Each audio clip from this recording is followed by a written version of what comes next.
Irmãos, eu vou estar pedindo a nossa irmã Lucimar que esteja dirigindo a Deus uma oração, iniciando esse nosso momento de culto.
Amém.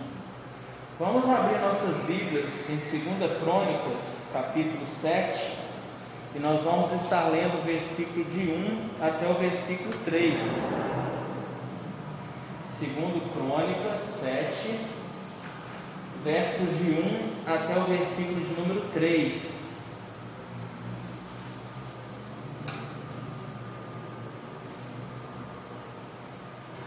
Segundo Crônicas 7, de 1 a 3. Vamos ler todos juntos?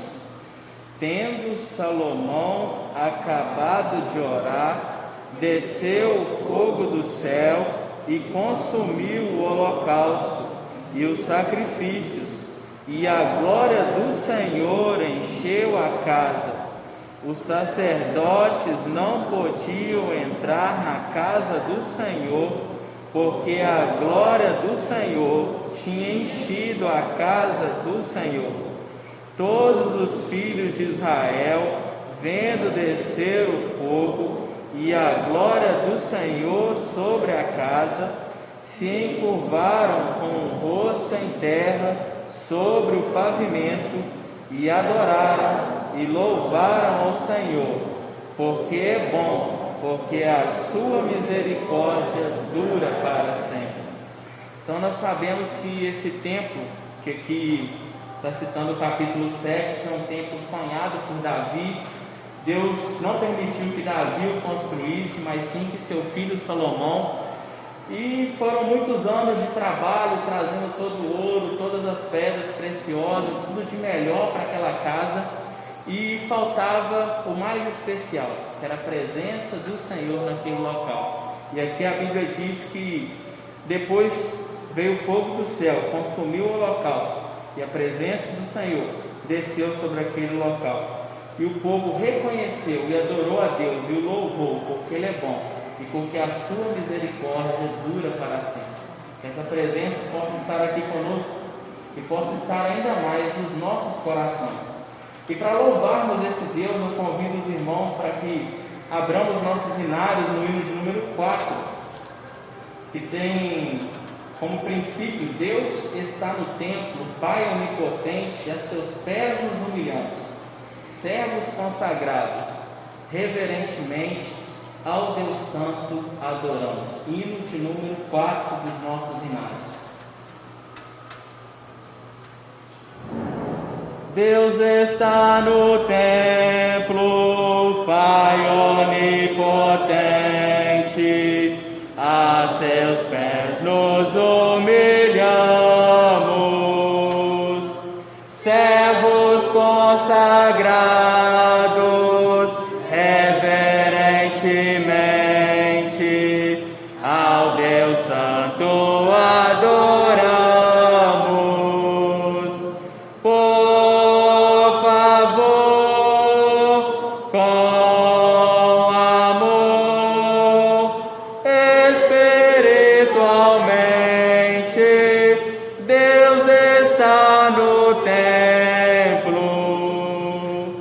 Cristo está no templo, sumo benefício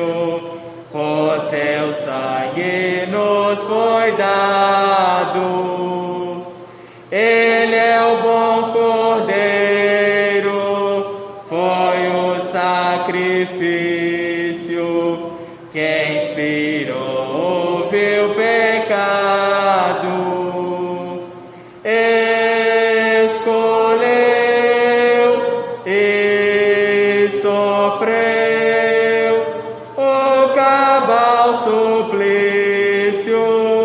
Cristo está no templo, tu que estás no templo, preceptor divino, e os corações habitas, tu paciente mestre, dá-nos teu ensino, aclarando as leis benditas. Que prazer conhecer a graça infinita, sim, estás no templo. Amém.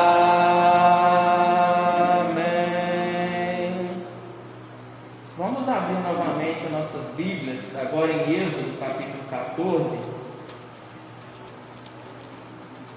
Êxodo, capítulo 14. Nós vamos estar lendo do versículo 26 ao 31 e do 15 até o versículo 6. Êxodo, capítulo 14, versículos 26 a 31, e a gente vai continuar no 15 até o versículo número 6. Eu vou estar lendo 26, os irmãos o 27, assim até o capítulo 15, versículo 6. Disse o Senhor a Moisés: estende a mão sobre o mar, para que as águas se voltem sobre os egípcios, sobre os seus carros e sobre os seus cavalarianos.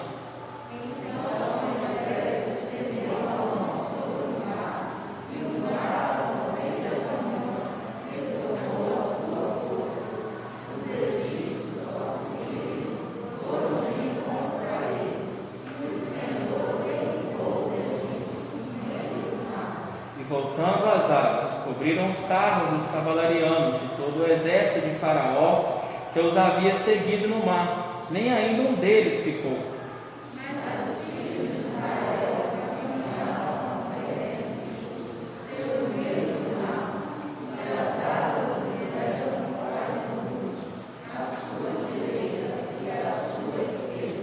Assim o Senhor livrou Israel naquele dia da mão dos egípcios, e Israel viu os egípcios mortos na praia do mar.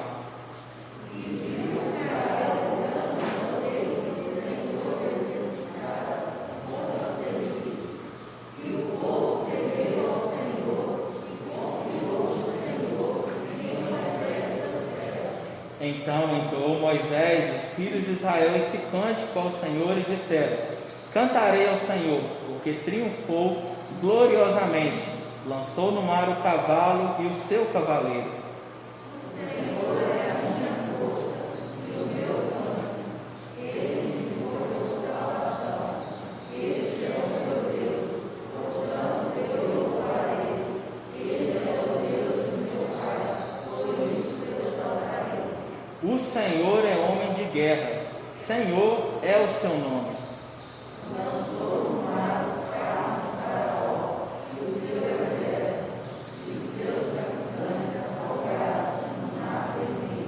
os vagalhões os cobriram, desceram as profundezas como pedra. A tua destra, ó Senhor, é gloriosa em poder. A tua destra, ó Senhor, despedaça o inimigo. Então esse é um cântico que Moisés e o povo cantou, depois que viu aquela tão grande maravilha que foi o Senhor livrar o povo do mar. Nós vamos continuar assim louvando a nosso Deus com o ministério de louvor que irá nos conduzir em alguns cânticos.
paz, bênção e graça da parte de todos nós, Senhor. Continue conosco no restante dessa manhã, ao Pai de todos os nossos filhos. O Senhor possa estar nos abençoando, nos protegendo. Abençoe também a vida do Senhor, o pregador dessa manhã. O Senhor possa estar abençoando a vida dele, que ele possa estar levando o seu nome, Senhor, para muitas pessoas. Obrigado por tudo, a oração que fazemos, em nome de Jesus. Amém. Amém.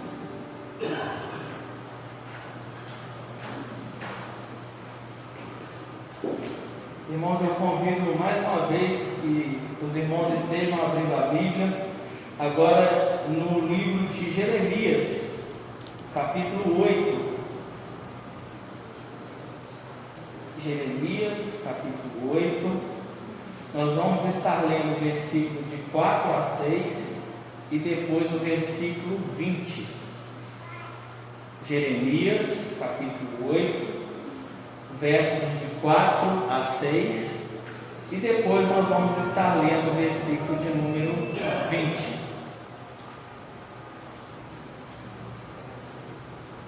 Vamos todos juntos? Disse-lhe mais: assim diz o Senhor: quando caem os homens, não se tornam a levantar? Quando alguém se desvia do caminho, não torna a voltar? Por que, pois, este povo de Jerusalém se desvia, apontando continuamente, persiste no engano e não quer voltar? Eu escutei e ouvi, não falam o que é reto, ninguém há que se arrependa da sua maldade, dizendo: que fiz eu? Cada um corre a sua carreira como um cavalo, que arremete com ímpeto na batalha. Verso 20. Passou a série, findou o verão, e nós não estamos salvos. Nesse momento eu gostaria de convidar os irmãos para que estejamos em alguns momentos fazendo uma avaliação de arrependimento e confissão. Aqui Jeremias chama o povo a esse arrependimento, porque o povo ia receber a grande ira do Senhor, uma grande devassidão sobre aquele povo.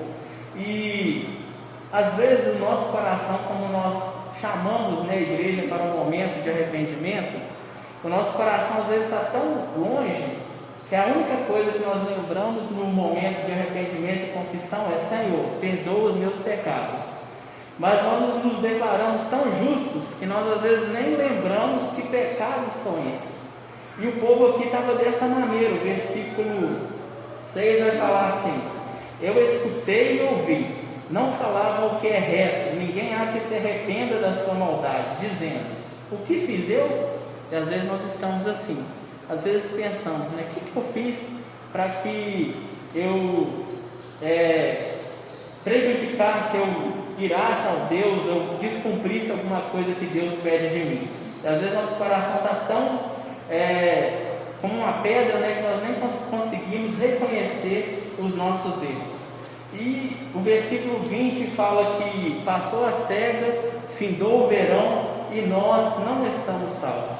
Nós estamos aí chegando ao final de mais um ano, né? Para nós talvez seria assim: findou a panha de café, passou o inverno e nós, como estamos?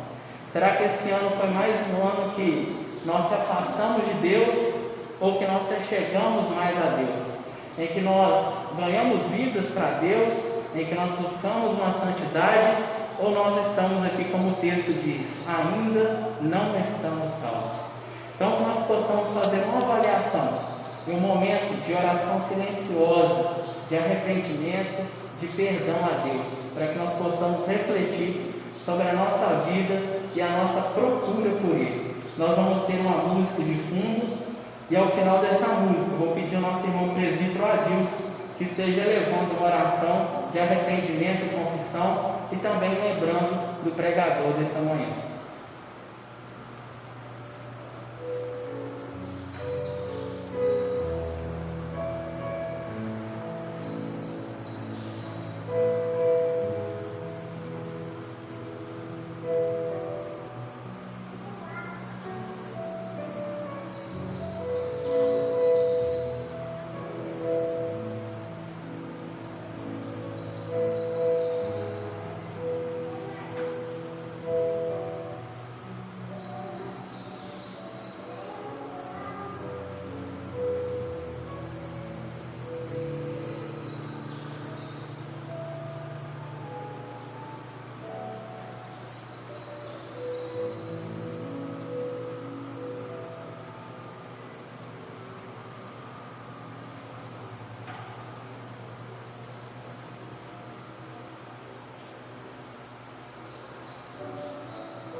pedir ao presbítero Adilson que esteja dirigindo a Deus uma oração ao título.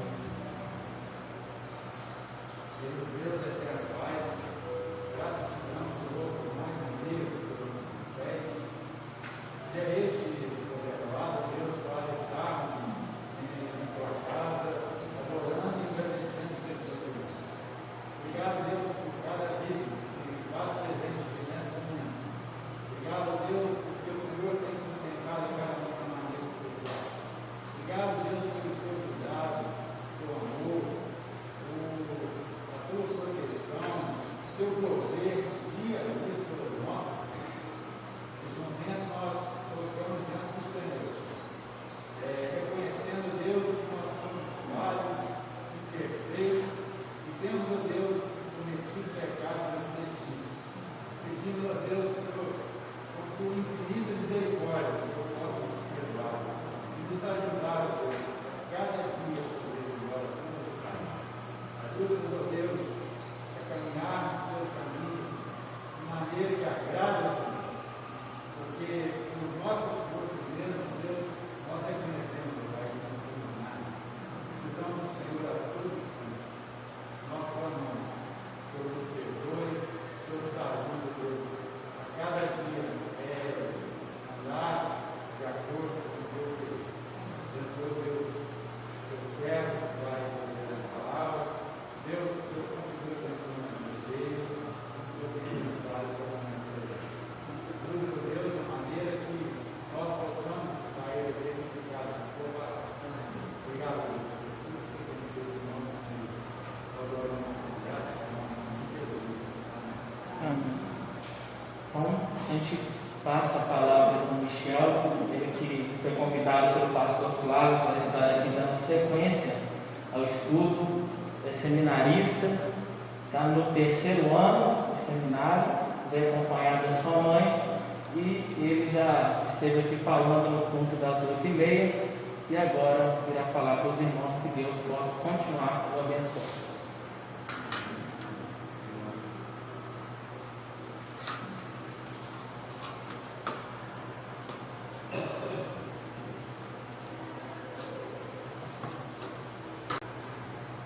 Bom dia, irmãos.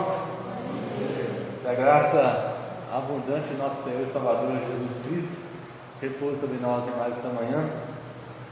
É um imenso privilégio estar mais uma vez com vocês, como já foi apresentado e muito bem apresentado. Que Deus nos abençoe em mais esse estudo da palavra.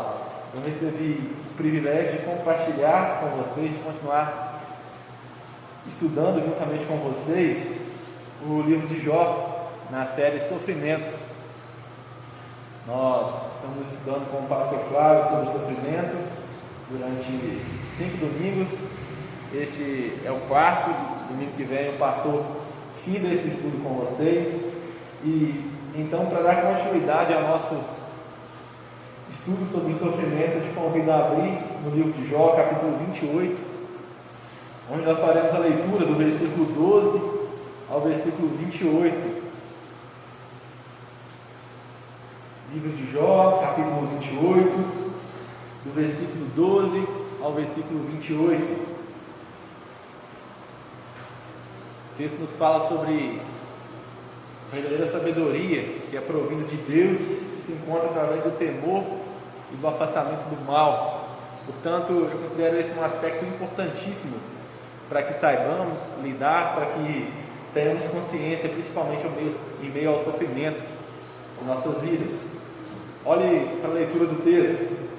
Mas aonde se achará a sabedoria? De onde está o lugar do entendimento? O homem não conhece o valor dela, nem se acha ela na terra dos viventes.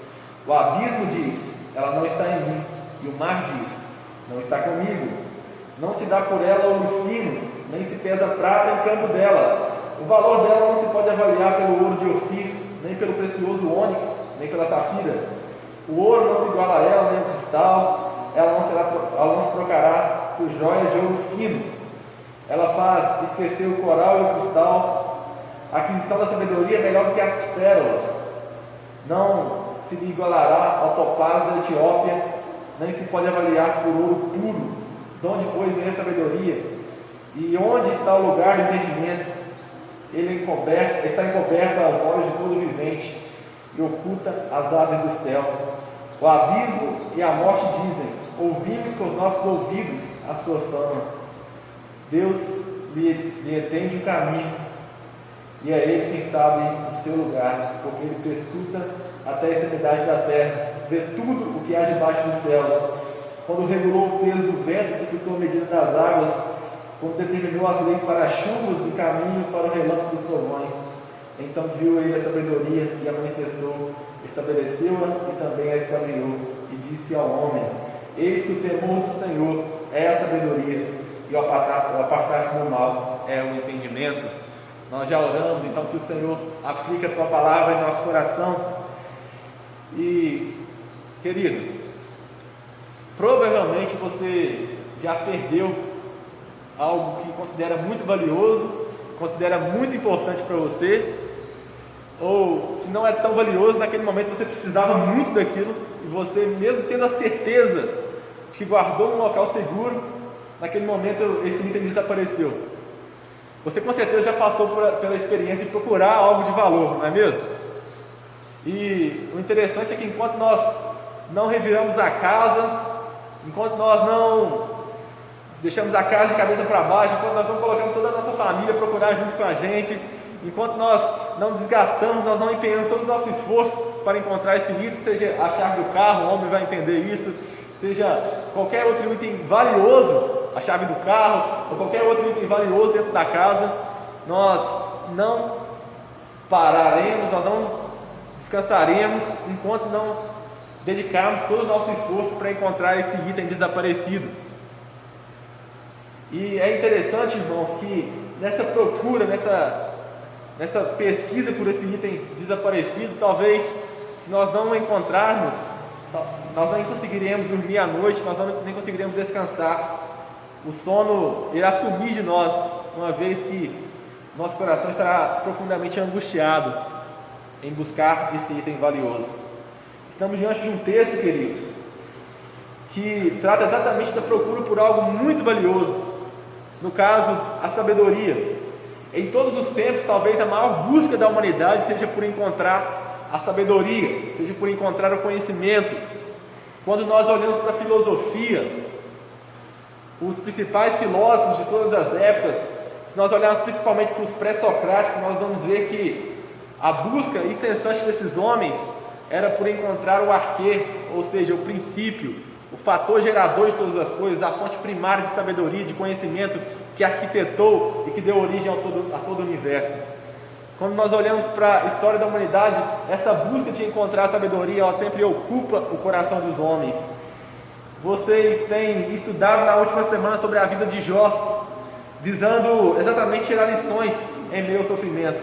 O pastor Flávio tem apresentado para vocês desde o primeiro dia, e fazendo conexão agora com o nosso texto, que o foco do cristão deve estar em centralizar sua vida sobre Deus em meio ao sofrimento. Nós aprendemos até agora, desde o primeiro domingo, que a teologia do inimigo está em dizer que a adoração do homem pode ser comprada por Deus. Assim o inimigo olha para Jó, o diabo olha para a vida de Jó e diz que ele era homem reto, ele era homem fiel, temente a Deus, somente porque Deus lhe proporcionava bens materiais. O inimigo olha para Jó e diz que a adoração do homem está sob a premissa da prosperidade. Essa é a sua teologia. O diabo diz que nós só adoramos a Deus porque Deus nos proporciona bens materiais.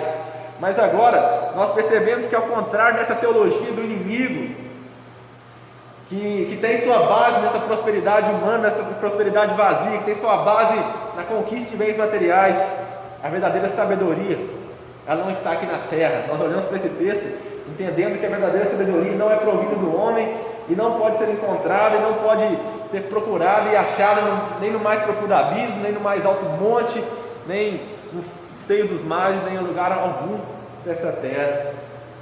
Antes, a verdadeira sabedoria está em Deus, e nós só alcançamos por meio do temor e do afastamento do mal. É importante frisarmos que no capítulo 28 nós estamos diante de um tema central no livro de Jó. Trata-se de um capítulo base, um capítulo-chave, único e essencial para a compreensão do livro de Jó. Existem duas posições sobre as palavras desse capítulo. Uma posição diz que aqui estão contidas a palavra do próprio Jó, fazendo a descrição e encerrando o diálogo com seus amigos, mas a posição mais aceita, irmãos, e que nós tomamos como base, nós tomamos como mais certa, e principalmente é mais acertada entre os comentaristas, é que aqui esteja tratando-se de um narrador no livro de Jó. Aqui são as palavras do narrador do livro de Jó. Aí você se pergunta, como assim, narrador em Jó? Eu nunca ouvi falar disso. Mas, irmãos, quando nós olhamos para o capítulo 1, nós vemos a descrição de Jó. O capítulo 1 nos diz que havia um homem na terra de Uz, cujo nome era Jó, homem íntegro e reto, temente a Deus, e que desviava-se do mal. Ou seja, não é Jó que está falando de si mesmo. Se o Jó estivesse falando de si mesmo, com certeza ele seria um homem muito arrogante, muito orgulhoso, mas não é o caso. Tem alguém descrevendo a história de Jó. Isto é, Deus escolheu, instruiu um homem a compilar o livro de Jó, a formatar esses princípios importantíssimos para nós. Deus inspirou a sua formatação, de modo que nós temos hoje a palavra de Deus, verdade e vida, totalmente autorizada para nós, para nos ensinar. E como prova disso, nós percebemos que o capítulo 28 ele trata de verdades muito peculiares.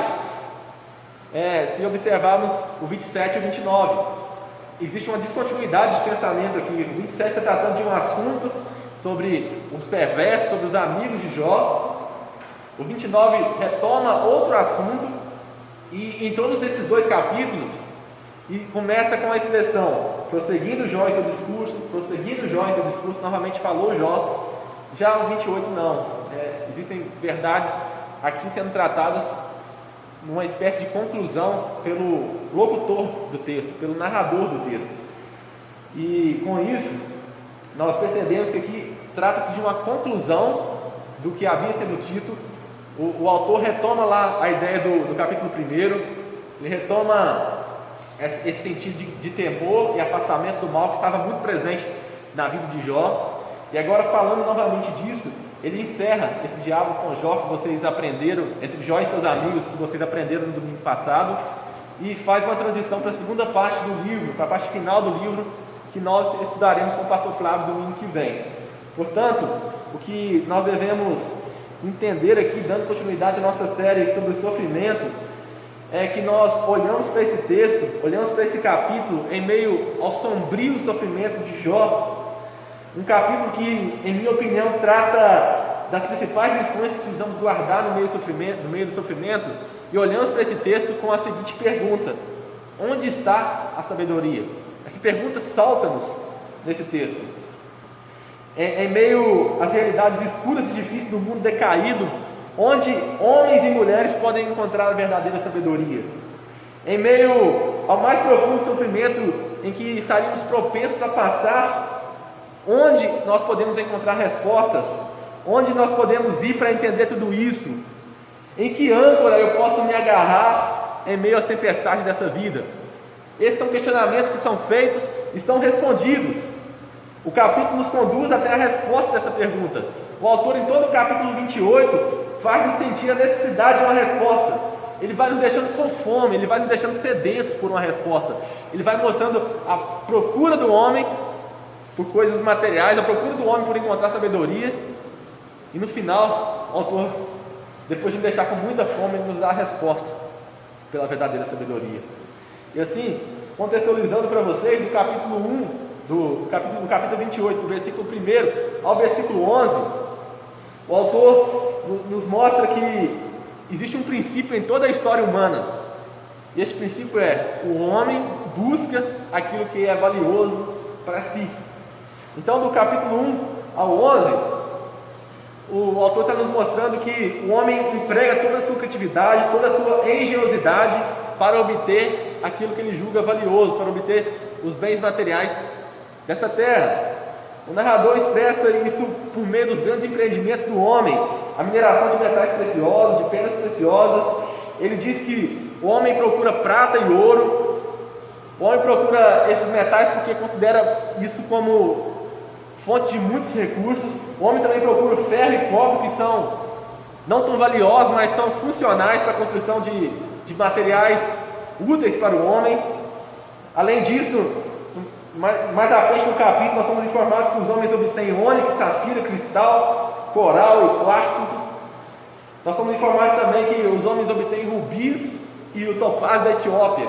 Tudo isso são materiais muito preciosos. E o autor está descrevendo aqui a busca do homem em alcançar isso.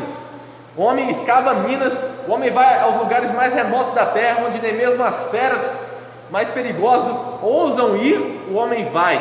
O homem se pendura nas minas, ele realmente deixa a sua vida correndo risco para entrar na mina. A mina pode desabar a qualquer momento, mas o homem vai até esse lugar para alcançar o que ele julga ser valioso. Então, meus irmãos, nós vemos que em todos os tempos, essa é a busca do homem. Aquilo que é valioso, mesmo que se for necessário correr risco de vida, o homem vai atrás. O homem busca isso. O homem se desenvolve, o homem cria, o homem progride em direção àquilo que ele acha valioso para si. E é interessante o contraste que o autor faz, porque enquanto o homem faz isso, as aves do céu, elas olham para esse empreendimento do homem e veem que tudo isso não tem utilidade nenhuma. As aves não consideram isso valioso, não consideram o ouro e a prata valiosa, porque Deus as supre em suas necessidades, porque Deus as sustenta maravilhosamente em sua graça. Portanto, irmãos, nós vemos que todo esse esforço do homem, todo esse empreendimento humano em buscar coisas materiais são inúteis, uma vez que tudo que ele pode conquistar nessa terra pode ser tirado dele, e nada daquilo que ele conquiste será levado além dessa vida. Tudo parará aqui, tudo acabará aqui, tudo será corroído, tudo será perdido logo. Então, olhando para o versículo 12 a 14, o texto que nós lemos, nós entendemos a primeira lição desse texto. Nós vemos que o maior valor que o homem pode alcançar não pode ser encontrado em seu esforço, não pode ser encontrado nessa vida, nem em nenhum lugar onde o homem procure. O maior bem que o homem pode encontrar na sua vida é a sabedoria. E aqui o autor nos mostra onde nós não encontramos a sabedoria. Versículos 12 a 14, o texto nos diz: mas aonde se achará a sabedoria? E onde está o lugar do entendimento? O homem não conhece o valor dela, nem se acha ela na terra dos viventes. O abismo diz: ela não está em mim.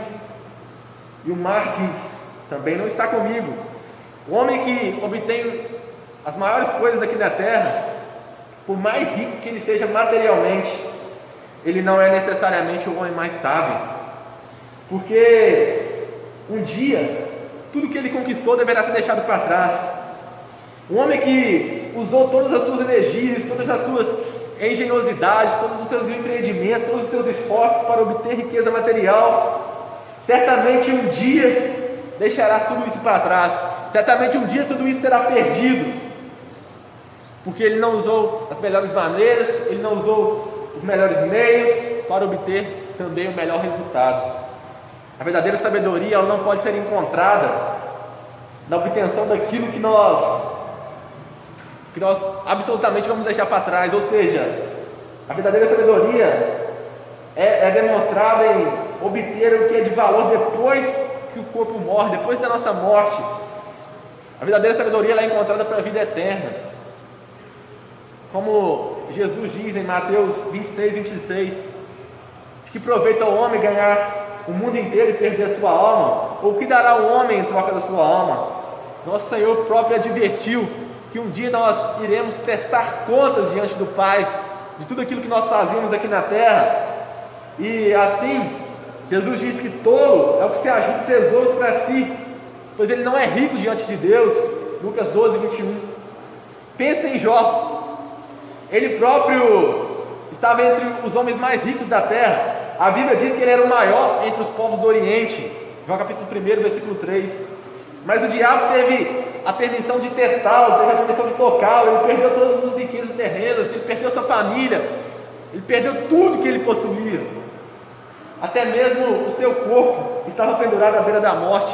nós vemos que úlceras cercaram todo o corpo de Jó.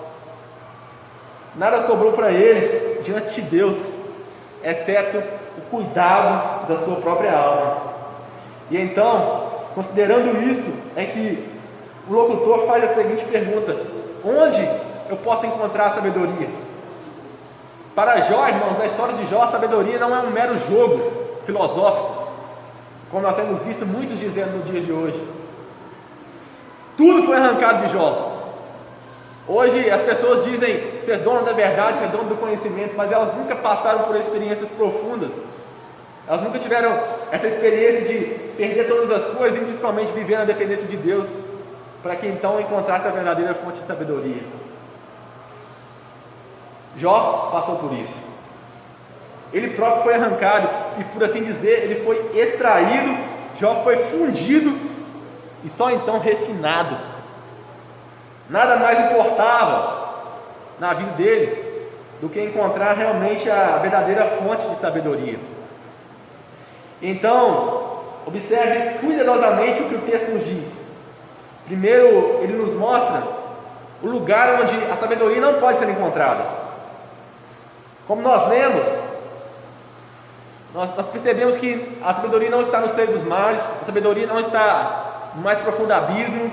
Onde o homem encontrará a sabedoria? Certamente não é nessa terra. E quão valiosa é essa informação para nós, queridos? Nós descobrimos que a sabedoria não pode ser encontrada nessa terra. Quantas pesquisas científicas infrutíferas nos pouparia embarcar sabendo disso, sabendo que o conhecimento não está nessa terra? Aqui vemos que além de todos os esforços humanos para encontrar sabedoria, além das forças, nada disso pode ser realmente eficaz, porque a sabedoria não pode ser encontrada lá na terra dos viventes. Isso é, neste mundo onde nós vivemos, não existe nada nessa terra que pode nos produzir verdadeira sabedoria. Ela não é tirada das profundezas da terra e também não é extraída da vastidão do mar. O próprio homem, mesmo o maior filósofo, mesmo o maior cientista, mesmo o homem mais conhecido na terra por ser sábio, ele não pode mensurar o valor da verdadeira sabedoria. Ele não pode avaliá-la. E mesmo se o homem pudesse encontrar essa sabedoria nessa terra, o autor continua nos mostrando que, ainda que ele pudesse encontrar sabedoria nessa terra, ele não poderia obtê-la. Olha só, nem mesmo a grande riqueza material que o homem pode conquistar é suficiente para pagar, é suficiente para comprar a verdadeira sabedoria. Olha aí, os versículos 15 a 19. Não se dá por ela ouro fino, nem se pesa prata em câmbio dela. O seu valor não se pode avaliar pelo ouro de Ofir, nem pelo precioso ônix, nem pela safira. O ouro não se iguala a ela, nem o cristal. Ela não se trocará por joia de ouro fino. Ela faz esquecer o coral e o cristal. A aquisição da sabedoria é melhor do que as pérolas. Não se igualará ao topázio da Etiópia, nem se pode avaliar por ouro puro. Irmãos, nada nessa terra, nem mesmo o ouro, nem mesmo a prata, nem mesmo os recursos mais importantes que o homem busca, que o homem corre atrás para conquistar, nada disso é suficiente, nada disso tem valor suficiente para conquistar a sabedoria, para conquistar o verdadeiro conhecimento. Então o autor prossegue fazendo mais uma pergunta e nos garante que não há esperança para os homens, por seus próprios esforços, encontrar a resposta. No versículo 20 a 22, o autor pergunta e responde: de onde, pois, vem a sabedoria? De onde está o lugar do entendimento? Está encoberta aos olhos de todo vivente e oculta às aves do céu. O abismo, ou em outras versões, a destruição e a morte dizem: ouvimos com nossos olhos a sua fama. Olha que interessante, queridos. Eu chamo sua atenção para o versículo 22. A destruição e a morte apenas dizem: ouvimos a fama da sabedoria. Irmãos, não é bom sabermos que a morte e a destruição não oferecem respostas para a verdadeira sabedoria, para o verdadeiro conhecimento? Eu tenho certeza que você não desejaria chegar até a morte, não desejaria chegar até a destruição, para então saber que lá não está a sabedoria. Eu tenho certeza que esse seria o último lugar que você iria procurar, não é mesmo? Ninguém deseja ir até a morte, ninguém deseja ir até a destruição, para perguntar onde está o conhecimento, onde está a sabedoria. Se você chegar lá, com certeza já é tarde demais para você, com certeza é o fim da sua vida.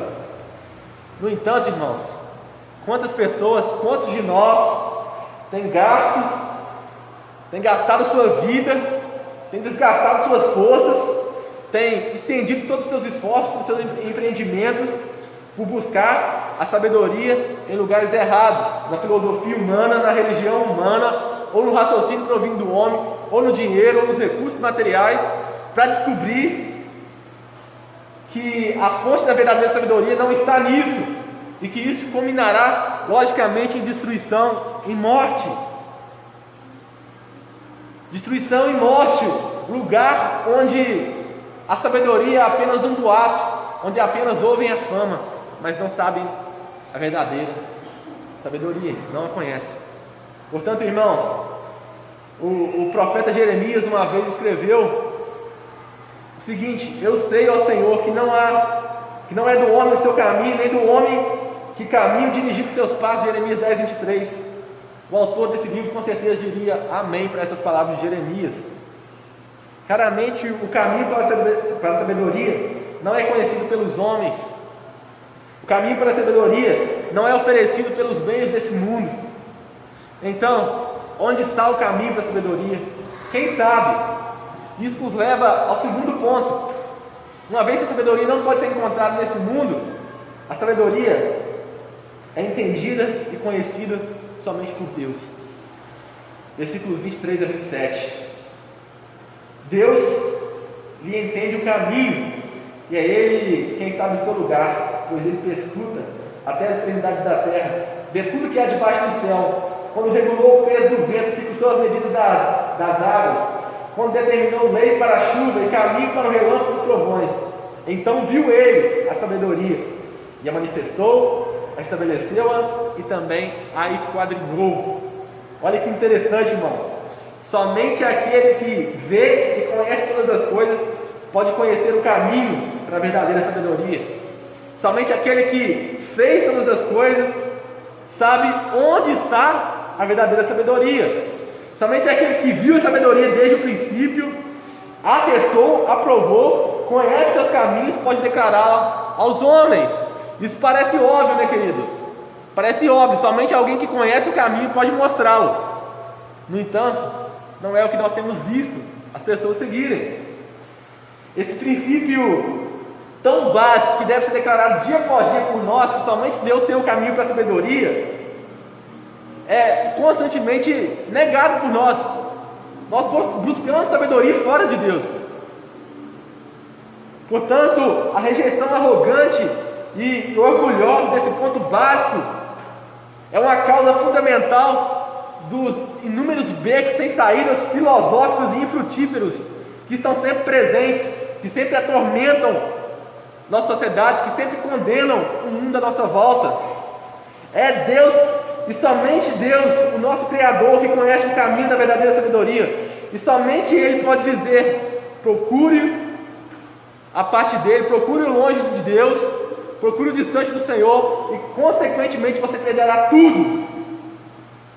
O fracasso em acreditar nesse fato, o fracasso em acreditar que a sabedoria pode ser encontrada longe de Deus, é o que levou Adão e Eva à queda. Você se lembra do que a serpente disse para a mulher no jardim? Certamente não morrerás, porque Deus sabe que no dia que dela comeres, os teus olhos se abrirão, e serás como Deus, conhecendo o bem e o mal. Buscando então conhecimento, buscando então a sabedoria, o primeiro casal desobedeceu a Deus, porque procuraram ser sábio longe dele, procuraram ser sábio à parte de Deus. Então, com isso a humanidade sofreu o que? Destruição e morte. Percebe aqui um paralelo com o versículo 20. Uma vez que a destruição e a morte não oferecem sabedoria, onde o homem vai buscar exatamente a destruição e a morte? Deus disse para Eva: certamente morrerás, e mesmo assim, ela busca a sabedoria. Mesmo assim, o primeiro casal busca a sabedoria na morte. Irmãos, desde então e até nos dias de hoje, o diabo continua a mentir para as pessoas, dizendo que elas ainda podem encontrar sabedoria à parte de Deus. E ainda assim, Deus estende sua mão para nós, e em sua palavra nos diz: confia no Senhor de todo o teu coração, de todo o teu entendimento, e não te estribes do próprio entendimento. Reconhece-o em todos os seus caminhos, e ele lhe endireitará as suas veredas. Não seja sábio aos seus próprios olhos. Teme o Senhor e a parte do mal. Provérbios 3, 5 a 7. E isso, irmãos, essa afirmação de Deus, que somente Ele pode proporcionar o caminho para a sabedoria, nos leva à conclusão do autor. E o autor conclui que na sua graça, Deus revela-nos o caminho para a verdadeira sabedoria. No versículo final deste capítulo incrível, somos informados de que Deus, o único que conhece o caminho da sabedoria, Ele tem a demonstrar esse caminho para a humanidade. Olhe para o versículo 28. E disse ao homem: eis que o temor da sabedoria, eis que o temor do Senhor é a sabedoria, e o apartar-se do mal é o entendimento. O lugar da sabedoria e a compreensão dela é disponibilizado ao homem pelo gracioso ato da salvação por parte de Deus. Deus se revela ao homem, Deus mostra a sabedoria ao homem, enquanto muitos estão zigue-zagueando aí, apalpando no escuro. Lembra lá de Paulo, em Atos 17, quando ele tem um embate com os filósofos, epicureus e estoicos? Paulo diz que eles estão como tateando no escuro, como zigue-zagueando, como rodando, tocando simplesmente na superfície. Essa é a procura humana, irmãos. O homem pode tocar na superfície, mas ele não consegue se adentrar na profundeza da sabedoria, na profundeza do conhecimento. Enquanto muitos estão procurando a sabedoria, enquanto muitos estão desejando ser sábios aos seus próprios caminhos, nós olhamos para a palavra, onde Deus se anuncia ao homem. É como se Deus dissesse: oh, veja aqui, olhe para mim aqui, e eu sei o caminho para a sabedoria, eu demonstro o caminho para a sabedoria. Aqui está a sabedoria, ó homem, aqui está a sabedoria, ó mulher. Não vou esconder isso de você, eu a coloco diante de você claramente. E Deus dá as instruções para que a sabedoria seja encontrada pelo homem. Faça isso e você terá agarrado o que é mais precioso do que a prata. Faça isso e você encontrará o que é mais valioso do que o ouro. Faça isso e você terá feito uso dos melhores recursos dessa terra, da melhor maneira, do melhor jeito possível. E a sabedoria é expressa nesse texto em duas formas, como dois lados de uma moeda. O primeiro é o temer ao Senhor. Isso, irmãos, temor ao Senhor deve ser entendido primeiramente, claro, como reverência diante de Deus, como respeito à sua autoridade. Mas eu acredito que também significa, e o que parece fazer mais sentido dentro da história de Jó, significa temer diante da sua majestade. Significa realmente ter a compreensão de que sem a presença do Senhor nós estamos perdidos. Olhe para a história de Jó. Jó perde tudo, perde sua família, perde seu dinheiro, perde seus recursos, perde sua saúde. Tudo é tirado dele. E pode ser tirado de nós também, irmão. Nós podemos perder tudo por uma enchente, como nós vimos no início do ano. Podemos perder tudo por uma epidemia, por uma pandemia, por fenômenos naturais. Tudo pode ser tirado de nós. Mas o que não pode ser tirado de nós é o temor de que a presença do Senhor precisa estar em nosso meio. É a consciência de que Deus está ao nosso lado dia após dia. Não pode ser perdido de nós. Não pode ser tirado da nossa mente o temor ao Senhor. Jó termina o seu livro dizendo isso. Jó termina o seu livro reconhecendo a majestade de Deus. Bem sei que tudo pode e nenhum dos teus planos pode ser frustrado. Quem é aquele quando disseste que sem conhecimento me encobre o seu conselho? Na verdade, falei do que não entendia, coisas maravilhosas demais para mim, coisas que eu não conhecia. Escuta-me, pois, havias dito, e eu falarei, eu te perguntarei, e tu me ensinarás. E eu te conheci só de ouvir, mas agora os meus olhos te veem, por isso me abomino e me arrependo no pó e na cinza. Jó 42, 2 a 6. E essa é a última, em última instância, o reconhecimento do temor do Senhor. E a Bíblia nos diz que isso é o começo. A Bíblia nos diz que o temor do Senhor é o começo, é o princípio, é a partida para a sabedoria. Salmo 111, 10: o temor do Senhor é o princípio da sabedoria, revelam prudência a todos os que a praticam, o seu louvor permanece para sempre. Provérbios 1, 7: o temor do Senhor é o princípio do conhecimento. 9, 10: o temor do Senhor é o princípio da sabedoria, e o conhecimento do santo é a prudência. Provérbios 15, 33: o temor do Senhor é a instrução para a sabedoria. Querido, você quer ser sábio? Quer saber lidar com os problemas e as adversidades dessa vida? Quer ser uma pessoa que tem conhecimento pleno, que sabe lidar com todas as adversidades encontradas nessa terra? Tema Ele, e você encontrará a verdadeira sabedoria. Você encontrará o verdadeiro conhecimento, descanso para a sua alma. E observe que o temor do Senhor não pode ser desconectado do afastamento do mal. Eis que o temor do Senhor é a sabedoria, e o apartar-se do mal é o entendimento. São duas coisas que andam juntas. Se você se apega ao pecado, logo você não teme a Deus.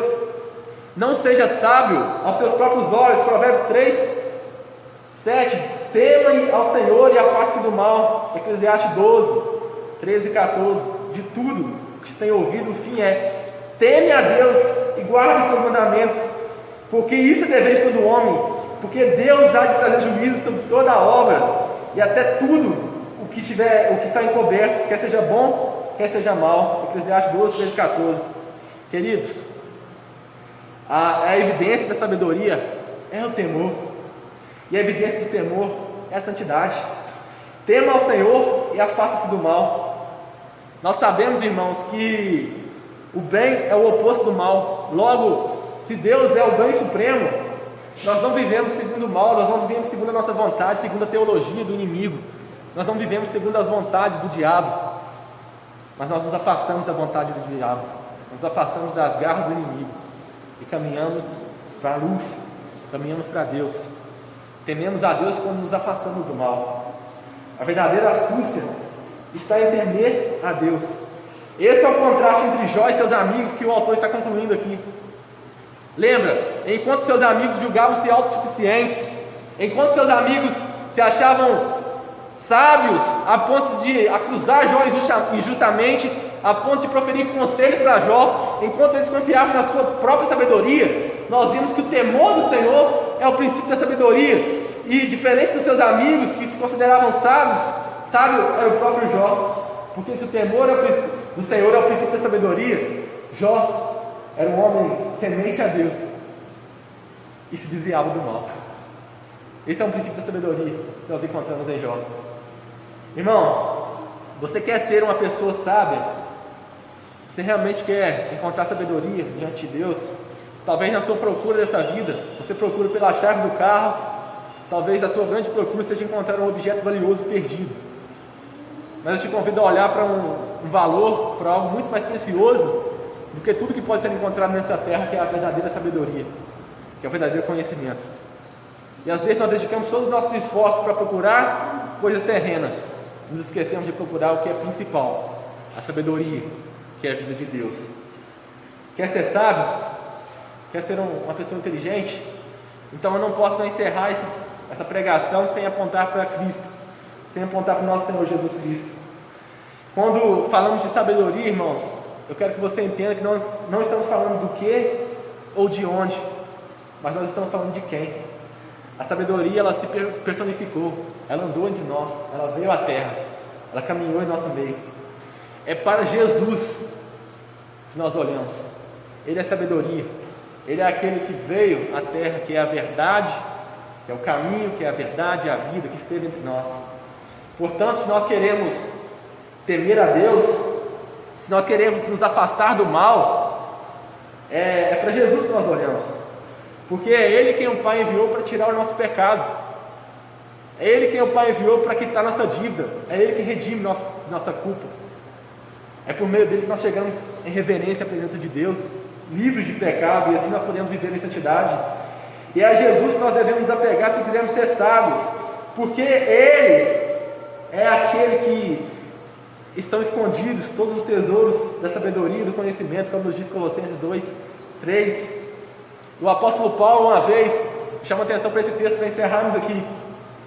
O apóstolo Paulo, em 1 Coríntios, capítulo 1, ele adverte os crentes que estavam procurando no meio da igreja, estavam fazendo uma busca infrutífera e orgulhosa por sabedoria neste mundo. Ele indicou a mensagem do Evangelho de Jesus Cristo como fonte de verdadeira sabedoria. Paulo escreveu: onde está o sábio? Onde está o escriba? Onde está o inquiridor deste século? Porventura, não tornou Deus louca a sabedoria do mundo? Visto como na sabedoria de Deus o mundo não conheceu por sua própria sabedoria, aprove Deus salvar os que creem pela loucura da pregação, porque tanto os judeus pedem sinais, como os gregos buscam sabedoria, mas nós pregamos a Cristo crucificado, escândalo para os judeus, loucura para os gentios, mas para os que foram chamados, tanto judeus como gregos, pregamos a Cristo, poder de Deus e sabedoria de Deus, porque a loucura de Deus é mais sábia do que os homens, e a fraqueza de Deus é mais forte do que os homens. Irmãos, reparai, pois, na vocação, visto que não foram chamados muitos segundo a carne, nem muito poderosos, nem muitos nobres de nascimento. Pelo contrário, Deus escolheu as coisas loucas do mundo para envergonhar os sábios, e escolheu as coisas fracas do mundo para envergonhar as fortes. E Deus escolheu os humildes do mundo e os desprezados e aqueles que não são, para reduzir a nada os que são, a fim de que ninguém se vanglorie na presença do Senhor. Mas vós sois dele, em Cristo Jesus, o qual se tornou da parte de Deus sabedoria e justiça, e santificação e redenção, para o que está escrito: aqueles que se gloriem-se no Senhor. 1 Coríntios capítulo 1, versículos de 20 a 31. Onde se encontra sabedoria, irmãos? O próprio Deus nos diz: é encontrar no temer do Senhor e afastar-se do mal. Como nos afastamos do mal e como tememos a Deus? Deus nos aponta e Deus nos dá o seu Filho para isso. A verdadeira busca pela sabedoria, ela se encontra, ou ela tem seu fim em Cristo. É Ele que nos redime de nossa culpa, é Ele que nos habilita a temer a Deus, a viver em sua presença dia após dia. Queridos, não busque sabedoria segundo os desejos de sua carne, segundo as ambições de seu coração, segundo aquilo que seus olhos podem ver e suas mãos podem tocar nesse mundo. A verdadeira sabedoria não está nessa terra. Antes, ela é enviada por Deus. Ele mesmo, como o versículo 27 nos diz, Ele é manifesta a nós através de seu Filho. Ele quem nos redime, Ele quem nos compra e Ele quem nos salva eternamente. Em meio ao sofrimento dessa vida, em meio à pandemia e a tantos outros obstáculos, como crise financeira e emocional que nós estamos vivendo, que a mensagem do Evangelho de Jesus Cristo, aquele que salva a nossa alma, nos dá a eterna vida, preciosa e rica, que essa mensagem supra o nosso coração nesses dias difíceis. Nós aprendamos a viver o sofrimento, sabendo que o sofrimento é um momento onde Deus nos testa, onde Deus nos prova, onde Deus molda o nosso caráter para vivermos de forma santa, em temor e afastamento do mal. Deus nos abençoe. Volto a palavra para o meu irmão presbítero.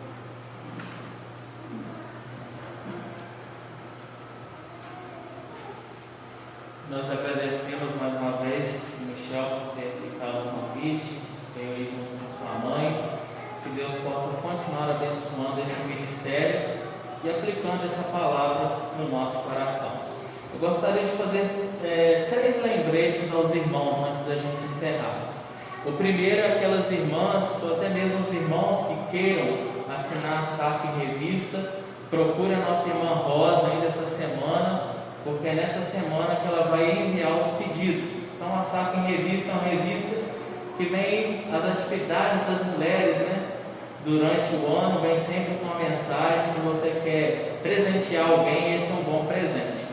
A segunda coisa que eu gostaria de lembrar aos irmãos é que é uma campanha para aquela família que perdeu o pai, eu acho que a mãe também, ali em Mãe Mirim, a Cássia. O pastor já falou disso domingo passado, e a Cássia também pediu para estar lembrando hoje. Ela está arrecadando aí brinquedo, leite, biscoito, o que for, essas coisas de crianças mesmo, roupinha. Quem tiver ou souber e que queira ajudar e doar, pode deixar ali na loja da Cássia essa semana. E por último, eu gostaria de pedir aos irmãos que estejam lembrando da nossa cidade. Nós tivemos aí, como a mãe diz, né, uma arte, né? Quando o menino faz arte, né? Nós saímos aí um pouco aí do que é esse pedido sobre o Covid.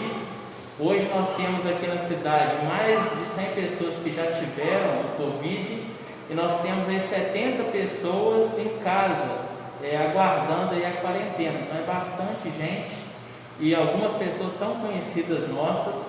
Então nós estamos em um período aí que, quem sabe, esses números poderão crescer e bastante na nossa cidade. Então que possamos orar nesse sentido. Vamos nos colocar de pé, encerrando assim o nosso momento de culto dessa manhã com a oração do Pai Nosso. Pai nosso que estás nos céus, santificado seja o teu nome. Venha o teu reino. Seja feita a tua vontade, assim na terra como nos céus. O pão nosso de cada dia nos dá hoje. Perdoa as nossas dívidas, assim como nós perdoamos os nossos devedores. Não nos deixe cair em tentação, mas livra-nos do mal, pois teu reino, o poder e a glória